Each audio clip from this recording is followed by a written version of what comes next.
চোখের জল ফেলেছো যে তুমি ভালোবাসবে, কপটা চোখের জল ফেলেছো।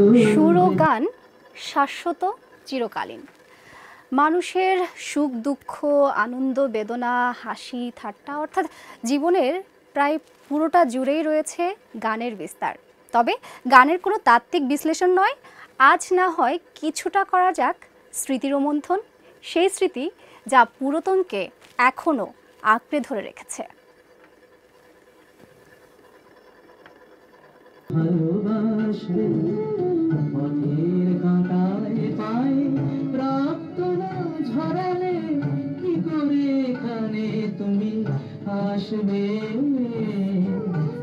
প্রযুক্তির সহজলভ্যতায় এক সময়ের অপরিহার্য হয়ে ওঠে ম্রিয়মাণ, সেই সঙ্গে বিলুপ্ত। কিন্তু মাঝে মাঝে এর ব্যতিক্রমও ঘটে, যেমনটা এলিফ্যান্ট রোডের এই গানের ডালির ক্ষেত্রেও ঘটেছে। দীর্ঘ 51 বছর পুরনো স্মৃতিকে আঁকড়ে ধরে রেখেছে এই প্রতিষ্ঠানটি। আজ শুনব এই প্রতিষ্ঠানের টিকে থাকার গল্প। গানের ডালি 1972 সালে আনুমানিক শুরু হয়েছিল। তো এটা আমার এক বড় ভাই, ওনার নাম হচ্ছে সৈয়দ মানিক, উনি সরকারি চাকরি করতেন। ওই সুবাদে উনি এটা গানটা খুব পছন্দ করতেন, বিশেষ করে মোহাম্মদ রফি, হেমন্ত, মান্না দে, এগুলো তার খুব পছন্দ শিল্পী ছিল। তো এই করে সে সংগ্রহ করে করে ক্যাসেট এবং রেকর্ড শুরু করেছে এভাবে।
বাংলাদেশের বিখ্যাত লোক যত আছে সবাই আমাদের এখানে আসে। এই প্রতিষ্ঠান দিয়ে খুব আমাদের একটা চলে না, তো মূলত হচ্ছে যে আমাদের এটা ভালো লাগে, একটা মিলন মেলা, একটা সবাই আসে আমাদের কাছে, এইটাই আমাদের আগ্রহ। আমরা কিন্তু সবাইকে আমরা আপ্যায়ন করি, আমাদেরকে নিয়ে এসে গল্প করি, এটাই আমাদের ইচ্ছা।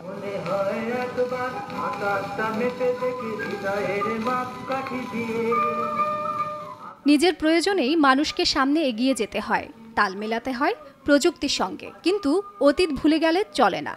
অতীতের স্মৃতি আঁকড়ে বেঁচে থাকা গানের ডালিও বেঁচে থাকুক অতীতের শুদ্ধ সেই অনুভূতি নিয়েই। তাজরিন রিকা, সময় সংবাদ, ঢাকা।